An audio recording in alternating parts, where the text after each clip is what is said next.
Hello, I'm Jim Cuno, President of the J. Paul Getty Trust. Welcome to Art and Ideas, a podcast in which I speak to artists, conservators, authors, and scholars about their work. The Metropolis is not just the city, it's the mother city. It has a fundamental role in defining the history of these countries that we discussed in the book.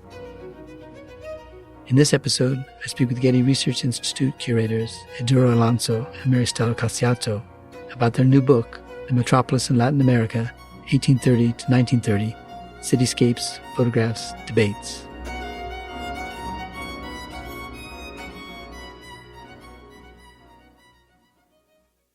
The Metropolis in Latin America, 1830 to 1930, a 2017 exhibition that has been expanded into a publication, examines the transformations that occurred in 6 capital cities in Latin America that were main centers of urban expansion over the turn of the 20th century. On the occasion of its publication, I spoke about the book with its editors, Idurre Alonso and Maristella Casciato, respectively Associate Curator of Latin American Collections and Senior Curator and Head of Architectural Collections at the Getty Research Institute. Thanks so much, Idurre and Maristella, for speaking with me today. Your book foregrounds a couple of large and important concepts in the title and introduction. The Metropolis in Latin America, 1830 to 1930. Why the Metropolis in Latin America? Well, we wanted to talk about the concept of metropolis. Pacific Standard Time, Los Angeles, Latin America was a very large initiative that was put together by the Getty, in which institutions in Southern California were invited to generate exhibitions about Latin American art. And so when I arrived to the Getty Research Institute in 2015, the spot for the GRI's Pacific Standard Time exhibition was open, and I was asked to put together something. And I already had the idea of this exhibition because I had the opportunity to go through the collections because I was looking for photographs that depicted the main cities, the main capital cities in Latin America. So I had the idea of this exhibition, and then I was lucky enough to have Maristella arriving to the GRI basically at the same time that I arrived. And so since she's a specialist on architecture and I'm a specialist on Latin American art, we decided to work together in this project. And that is how the whole thing started. And when we think about metropolis and how we define it today, we think about this very large and densely populated city. But metropolis also means in ancient Greek, mother city. So we wanted to think about metropolis from that standpoint as a source of crucial changes. This publication highlights what is the role that these cities play in terms of the sociopolitical changes that are going to happen during this time in Latin America. And it's important that we think how in the 19th century and the beginning of the 20th, the new governments in these countries were using the city to redefine their own identities. And so in that way, the metropolis is not just the city, it's the mother city. It has a fundamental role in defining the history of these countries that we discussed in the book. And in regards to the term Latin America, as you know, Jim, Latin America is very large. It encompasses more than 20 countries that have very different histories and realities. So it's a very quite complex area. But there are commonalities between those areas. And if we look at the development of the main cities, we can see that. And that is what we talk about in this publication. Of course, we don't want to generate an homogenized idea of the cities. We also look at the specificities of each of those cities as well. But there is also a shared history that we examine in this book. And we all know that Latin American art and architecture, they don't get the attention as European and American art does. So we think it's very important that we generate projects that decentralize the Western view and they look at other areas of research. And another important part of creating this book was also to look at a period of time, the 19th century, early 20th century, that is usually overlooked because it's a period that is in between the colonial time and the modernity. And so we wanted to research and put forward documentation, information, and text about a period that doesn't get the same attention as others. Why now? What prompted you to produce the book now? Maristella? Well, this has been a process that really involved an extensive research-based work. How do we get to the book that we have now, and how this was the process that came out of an exhibition? We started from looking at the documents at the GRI, having some ideas of what we want to say, but not knowing the whole collection. So we started, for instance, with days and days in a row in the vaults, going through boxes and boxes of prints, of photographs, and try to find out what was the inspiration. And actually, after a period of research, we were able to establish a certain narrative of the exhibition and also the section. So the exhibition looks at the colonial city, but also looks at the infrastructure, looks at leisure as a moment of the growing of the city, the debate about the city and the theory of the city. So we had some thematic section. But what was really, for us, extremely relevant was the fact that we ended up this period, and we had selected a lot, with a list of almost 800 items, which is not feasible for an exhibition, but not even for a book. So we went through a process in a certain way of prioritizing our idea, but also trying to exchange with external scholars. So that's the moment when we created a kind of, we called a curatorial committee, that we decided to invite scholars, 3 scholars, one coming from Venezuela, one was at the end of his PhD project in the US, but from Mexico. The other is an art historian on the colonial period. They came and looked at all this material, original material, with it, and helped to really go to the essence of the topics and to select the most evocative and telling objects. Then at that point, there was no time for the book, because we also immediately understood that we had to investigate a very wide phenomenon. And we had to do this from an interdisciplinary point of view. So there was no way to just collect essays, but the way was to consider the book not as a catalog of the exhibition, but as a reference book for educational purposes, for opening paths for new research. And the 3 scholars that we invited, they also became authors, of course, of the book, but we also invited other authors from Latin America. We have women scholars. And I think that this is an incredible collection of knowledge that approaches the topic from different perspectives. We've also worked on a very extensive and contemporary bibliography. We selected books from 1970 to 2020, so a large span. And last but not least, we created 6 albums where we gathered together the original documents presented in the exhibition. The largest majority were never published before. So to give a new view to what was the collection and what was our aim and the goal of the exhibition and now the book. You include the large landmass and political entities like Argentina, of course, and Brazil and Mexico, but also the much smaller island of Cuba with its capital city, Havana.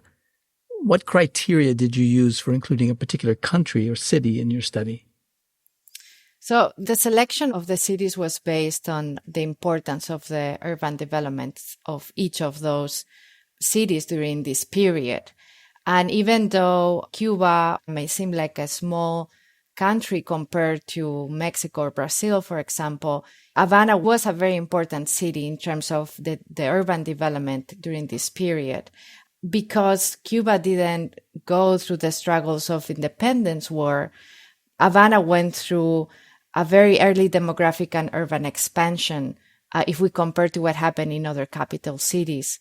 So by the 1830s, it was already being changed. And this is something that is going to happen later on in other capital cities. We're talking about mostly 1860s to the 80s. But there is a governor in Havana called Miguel Tacón, who introduced important changes in the city, as I said, already by the 1830s, with new avenues, a new theater, transportation system. So we can look at Havana as an early case study of some of the main changes that are going to happen in other capital cities later on. Well, let's get a sense of the size and scale of the cities and how they developed over time. Buenos Aires grew from a population of 60,000 in 1830 to 2 million 100 years later, and Rio from 125,000 people in 1830 to almost 1.5 million, but Lima only from 58,000 to 374 over the same period of time. What made some cities develop so rapidly into such great metropolises and others less so? So we have to think that Lima and Mexico City were the most important cities of the Spanish viceroyalty during the colonial period. So they were already very important cities during the colonial time. And so when the process of independence happens in Latin America, that changes and alters the whole scenario, and it opens up the path for new economic relations between the countries away from this control of Spain and Portugal. And what happens with this is that there is a rapid economic development in certain cities, specifically in Buenos Aires and Rio de Janeiro. And that is why they grow so fast. And there is a need for workers during this time because of this development of industry. And so there is also a massive arrival of European immigrants to these emerging cities, something that is especially important in the case of Buenos Aires. And just to give you an example of how massive this growth is, in a matter of 40 years between 1850 and 1890, Buenos Aires goes from 800,000 inhabitants to more than 3 million. So it triples. And then from those 3 million, more than half were immigrants from Italy and Spain. So we have to also understand where these people are coming from. It's going to be also important to understand then what is going to happen in terms of the rethinking of the identity later on. And Maristella, what made the decades between 1830 and 1930, which is the topic of your book, the parameters of your book, what made them so important in the history of Latin America?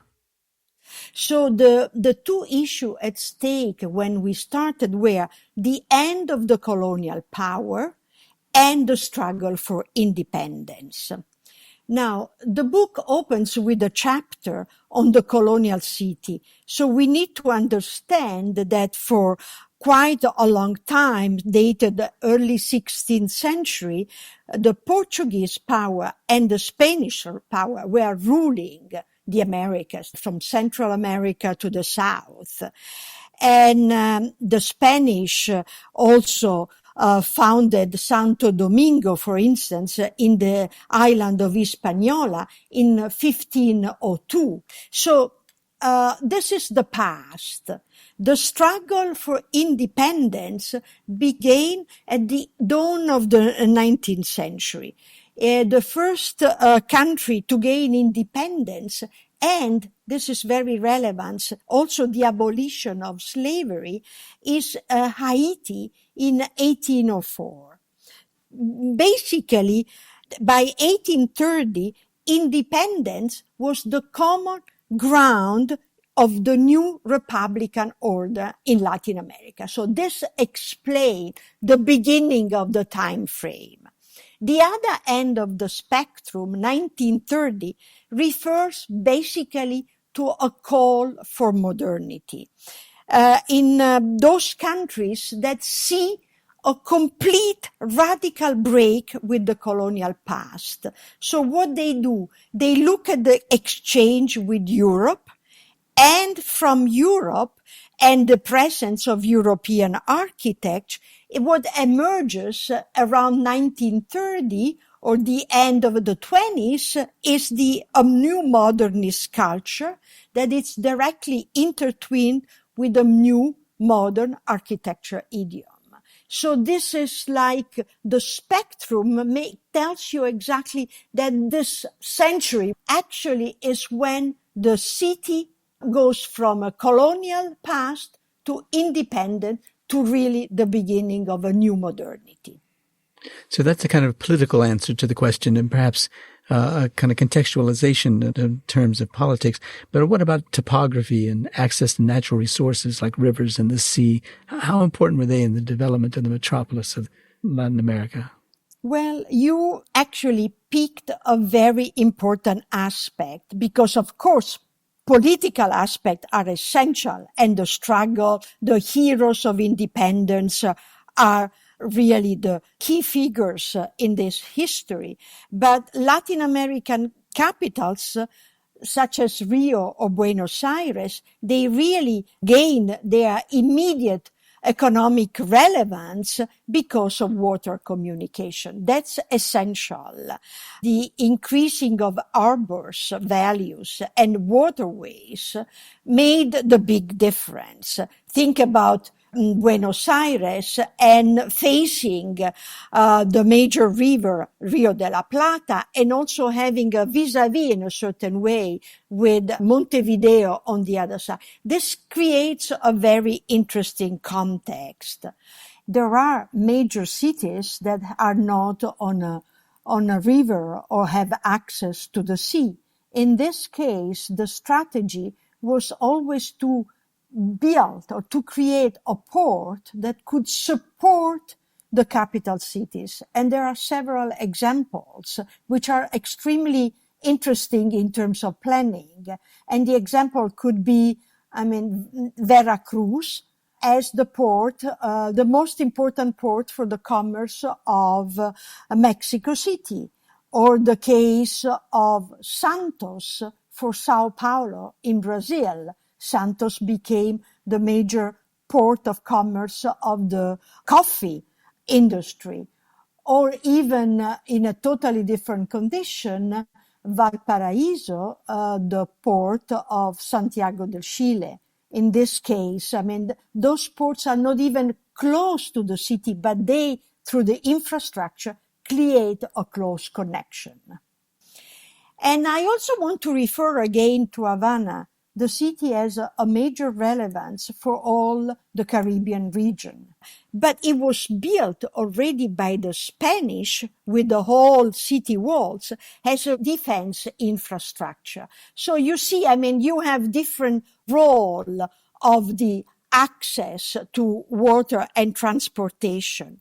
And when large infrastructural projects like bridges, railways, aqueducts, also sewage systems were created, they became important tools for connecting the capitals to the rest of the country. So you see, there are aspects political that we discussed initially, but then infrastructure becomes really the motor for the growing of the new capitals. Perhaps, Idurre, you could answer this question. What is it about infrastructures that helped to develop the metropolis, and how do we define infrastructures? Well, I think, as Maristella was explaining, you have, on one hand, the access to the sea and the ports as an important infrastructure that is being developed during this time. But then another very important aspect of infrastructure is going to be the building of the train system is going to be developed during this time. And that is going to allow to move commercial goods from rural areas into the city, from the city to the ports, and also moving people, of course. And then part of infrastructure is also going to be building bridges. The connection by train from Mexico City to Veracruz, for example, which is quite far away, is going to allow to develop these very important bridges like the Metlac Bridge. And that is something that is in the book. You can see it in different photographs. And then you have the internal infrastructure of their own cities with transportation systems that are going to be developed, like the trams, for example, is something of this period. What foreign cities served as models for the cities in Latin America? The first model that we need to refer is the model that it's coming with the Spanish. So it's basically the model of a grid of blocks, a perpendicular grid of blocks around a main plaza. The main plaza is where you have the location of the cathedral, of course, so the religious power, but also the town hall and, of course, the market, with the goods arriving and moving through the city. So there is this very, very clear model of what is called the quadricola spagnola, so the Spanish grid, which is referring to the old Roman grid of the original city. But I also think it's important to point out that when the Spanish arrived to Latin America, the major pre-Hispanic cities, they already have that grid system in which at the very center you have the temples. That's something that you're going to find in Mexico, Tenochtitlan. So it's very easy for the Spaniards to just build on top of an existing city that is following this same idea of the grid with a center. I think that the model of the grid was in a way very coherent also with the idea of the infrastructure, because in a certain way it made some of the infrastructure, I'm thinking about the sewing system, to follow the same pattern. So the grid was really in a certain way the best tool to start developing the new republican cities. At a certain moment, this was abandoned, and I think it was in a certain way transformed when the issue of grandeur became more relevant in certain specific cities. Why did certain European models become so influential? And I'm thinking about in Buenos Aires, the British. As I understand it, or as I remember from your book, the British were responsible for building the train systems in Argentina. Why they there in particular? Why not in Mexico City, for example? Well, this really depends on the contacts and the economics of the different nations. The English are extremely vital with their presence because they have developed new technology, already in the second industrial revolution. But the Germans, for instance, also with their factory system and new material are extremely important. But in terms of town planning, I guess that the big difference is made by the fascination with the Parisian model. What's happening in Paris in between 1850 and 1870 under Napoleon III is the full transformation of the city in a new, what we can call the first modern city. New large boulevard, new large organization of the network of roads, the new public parks. We need to say also that politically, the main changes that Napoleon I, speaking of Napoleon, made after the revolution in France, they really became fundamental for the cities in Latin America to start the struggle for independence. It is important to say that this is not the only model. I would say that very often we don't think of the importance of the American City Beautiful movement, but this was very, very relevant for the construction, for instance, of the parkways in Buenos Aires, along the Rio de la Plata, or in Rio de Janeiro along the Flamengo Park. I want to ask Idurre a question about that, because she wrote an essay in the book about the photographic image of the metropolis. How does the photographic image of the metropolis either betray or, that is, explain the development of the metropolis, or translate the development of the metropolis from Paris, for example, or from London to Latin America?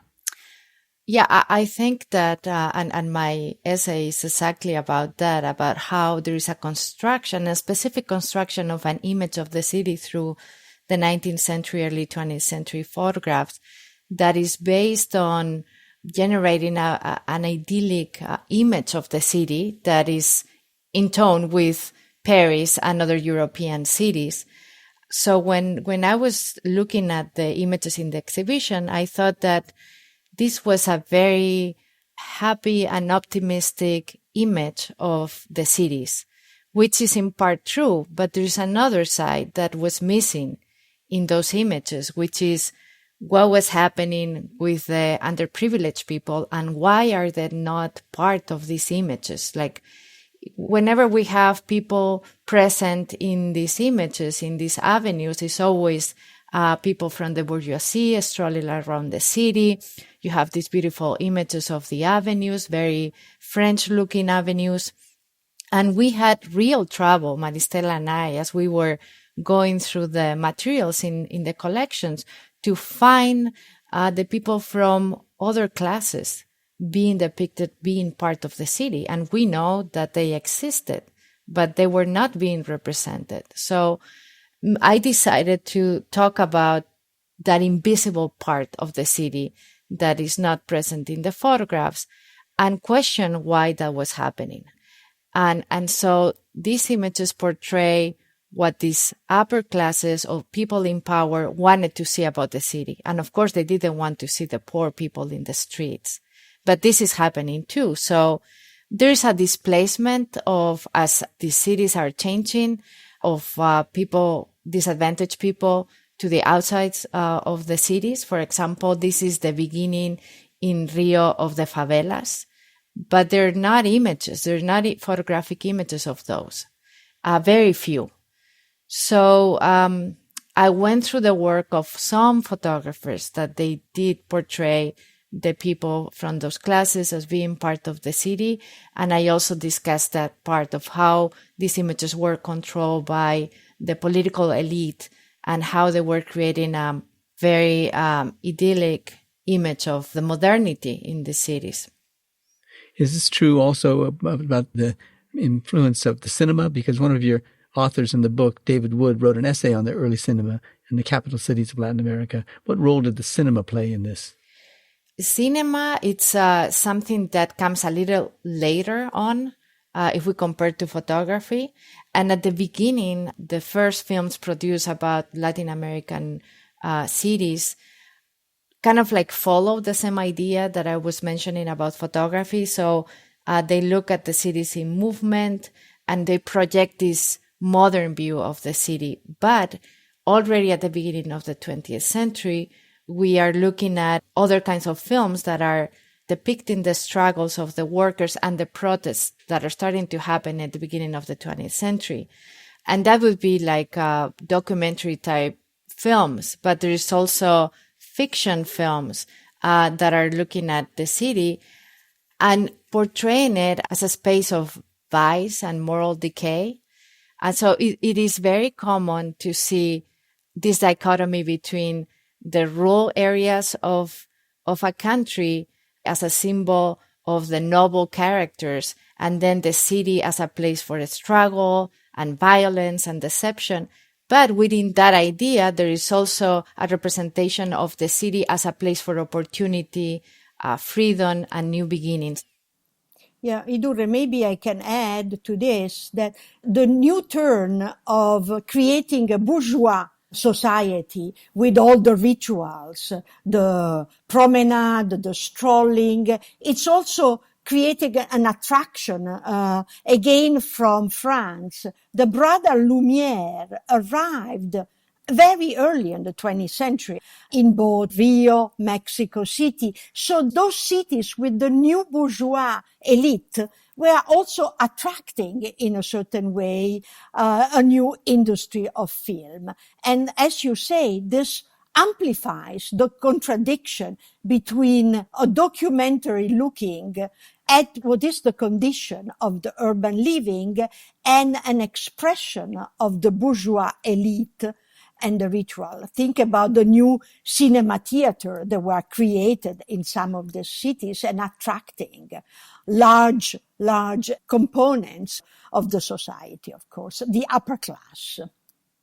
So these are examples of cultural modernity. What about the international exposition buildings? What role did they play in disseminating local and international architectural styles? Oh, that's a very important aspect. The most important of this exhibition is definitely the Paris Universal Exhibition of 1889. But we also noted the importance, or we discussed the importance of other exhibitions, like, for instance, the San Diego, what is now the Balboa Park, the 1915 Panama, California exhibition, which created at the time of the opening of the Panama Canal. So speaking of infrastructure, the opening of the Panama Canal changes the whole route of commerce and developed a complete new economy.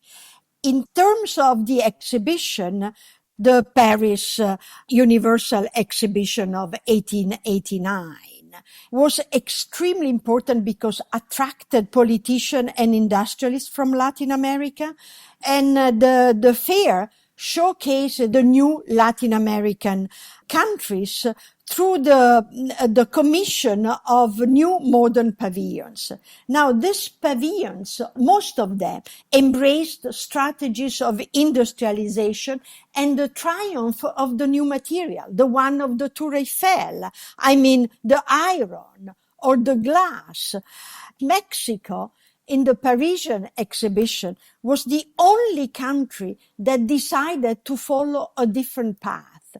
Instead, like Argentina or Peru or even Brazil, having an iron and glass pavilion, they decided to present a pavilion which was an impressive example of a pre-Columbian revival. And it's really, you see how much this became a watershed, between countries that look at their past as a source of new inspiration and countries that basically follow the path of the European industrialization. I wanted to ask Idurre about that because it is striking about the influence of the pre-Hispanic and colonial revival styles. How did that weigh against the development of the modern city that was being promoted through the Universal Expositions in Europe? Yeah, so this emergence of the pre-Hispanic and colonial revivals that Maristella was mentioning in terms of that pavilion in Paris in 1889 starts to happen at the turn of the 20th century and is completely connected to a reassessment of the local identities. So we have to think that until now, these countries have been looking at French models, but something changes at the turn of the century. First, it coincides with the 100-year anniversary of independence for many countries. And we also have the impact of World War I. And as I was mentioning before, we have lots of immigrants coming into the countries. So this makes people start to think about what is our own national identity and what should be those models that we should follow. And, there's a group of architects and intellectuals that are talking about these issues, people like Ricardo Rojas and Martín Noel and Ángel Guido in Argentina, but also Manuel Amabilis and Piqueras Cotolí, one in Mexico, the other one in Peru. So there is a group of intellectuals that are discussing this, and they're thinking that the French model is a model that has nothing to do with the Latin American identity. So we should look at our own past. And what is in our own past? that is the colonial past, and there is the pre-Hispanic past. And that's how these new revivals start to happen. And of course, this is not just a debate that is happening in architecture. This is something that is also happening in art. So we have artists that are completely against emulating European trends, and they're thinking about generating a vernacular idiom. And just think about someone like Joaquin Torres Garcia, for example, who is looking at pre-Hispanic art, combining it with modern European styles, or someone like David Alfaro Siqueiros, just to give you two examples. Another thing that is very interesting about this revival is that it also happens in Southern California. And that is the reason why we have Los Angeles as part of this research and part of the book. Well, why do you end your book in 1930? Is it the economic collapse? Is that enough to bring an end to the development of the art and architecture of the modern era? Well, I think that, of course, the economic collapse also has an impact in Latin America, but it has to do with the fact that we now, when we reach 1930, we're getting into another type of style and language in architecture that is more towards the modern. And that is why we decided to end that. Maristella, maybe you can add something because your essay talks about that. Well, yes. And also we need to say that around the 20s, the early 20s, more and more people from Latin America started studying in Europe, and also new programs in architecture were created in Latin America. So basically, you need to reconsider your whole architecture idiom, your culture, and the end of the 20s is really the moment where this break becomes very relevant. So, in a certain way, the old generation had made all the efforts to rediscuss origin, identities, languages in architecture, but now new schools, new authors, new young people can have their own proper development. In a certain way, when I decided to discuss, the role of architecture, basically urban planning and landscape planning, because those are the two poles that attract Europeans to Latin America, I understood that those people were instrumental to create, in a certain way, new conditions that lasted much longer and entered into the 40s and then after World War II. So in a certain way, it is important to reconsider the work of, for instance, Forestier in landscape architecture, Le Corbusier in the visionary planning of the center of Buenos Aires, and Agache with his idea of the how to take care of the illness of the city. This is his master plan for Rio de Janeiro. But in fact, they were highly also in a certain way criticized. But what they really created was a new context. And this new context created the conditions for new development. Those ideas took long time to grow, in fact, because you also have to think that then Europe went through all the dictatorships, the World War II. So really, the new development of a modern Latin American city and architectural language really started after World War II. So I guess you had to stop your book at some point, and this was as good a place to stop as you can imagine. But why didn't you go into the 1950s and 60s of the great efflorescence of culture in South America? It is a much more studied topic. So in a way, we covered a gap, something that it was not really under consideration in this context, in an interdisciplinary approach, not really studied so far. Where and when did the Getty Research Institute get all of this archival material? So all of this material has been acquired in the last 30, 40 years.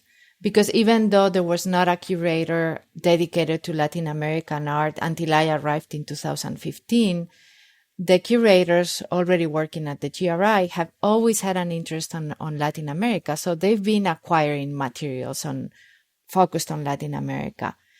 In regards to where the materials were acquired, they came from many different places. For example, the Gutierrez collection, which is where most of the prints that are in the book are from, was acquired in Mexico. But then we have the Gilberto Ferrez collection, which is a collection of more than 3,000 photographs on Brazil. That one was acquired in London, although it came from the grandson of Marc Ferrez, the very famous Brazilian photographer. And also, as we were putting together the exhibition, we also acquired new materials. So, for example, the very early album of photos of Buenos Aires, the one that has the panoramic view that you can unfold in the book, that was a really nice encounter of Maristella and I in the Pasadena Book Fair. We went to the Pasadena Book Fair and we encountered this amazing album, which was with a dealer from England, and we acquired it. And then I already talked about the fact that we didn't have many images of the underprivileged people in the city. And so I found this album that has a photograph of a conventillo, which is a tenement house in Buenos Aires, where you can see the overcrowded living condition of immigrants in Buenos Aires. And so we acquired that at an auction in Paris. So things were coming from all over, things were already here. So, yeah.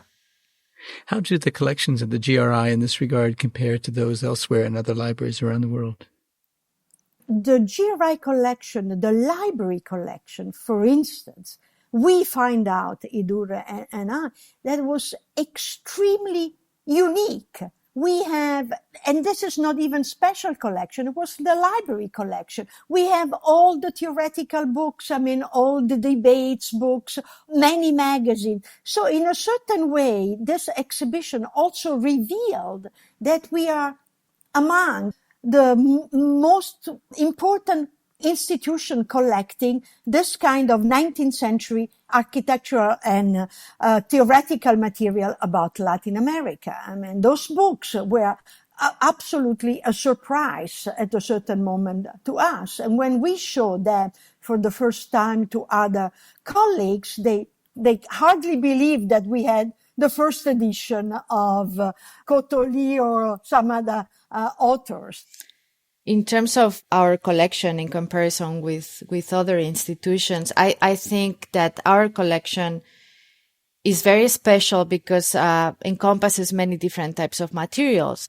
We have books, we have photographs, we have prints, we have magazines, and also they relate to many different countries. And so it's very difficult to find, especially in Latin America, an archive that is going to have those kinds of materials, because I can think of places where you'll find a lot of photographs on cities. If, for example, I think of the Fototeca in Mexico or the Moreira Salles collection in Brazil is another one. But a place that has all these different types of materials on architecture and urbanism is not that easy to find. And moreover, like what is very common in Latin America is that you collect materials on your own country, but you don't usually collect materials from all over Latin America, and we do have that.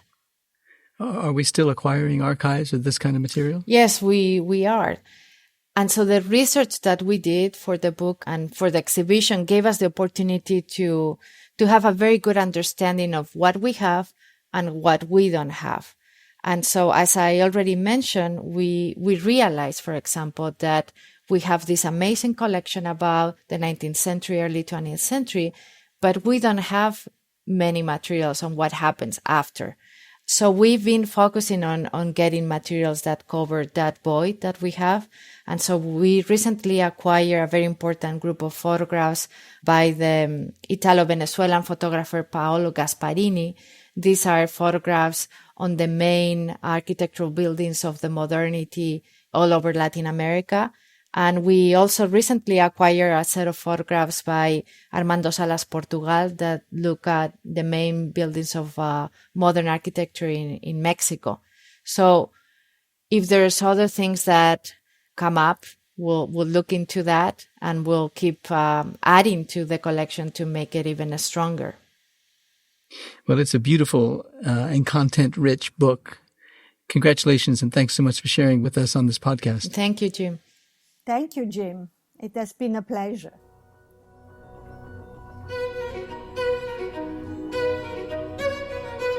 This episode was produced by Zoe Goldman, with audio production by Gideon Brower and mixing by Mike Dodge-Weisskopf. Our theme music comes from the Dharma at Big Sur, composed by John Adams for the opening of the Walt Disney Concert Hall in Los Angeles in 2003. It is licensed with permission from Hendon Music. Look for new episodes of Arts and Ideas every other Wednesday. Subscribe on Apple Podcasts, Spotify, and other podcast platforms. For photos, transcripts, and more resources, visit getty.edu/podcasts, or if you have a question or an idea for an upcoming episode, write to us at podcasts@getty.edu. Thanks for listening.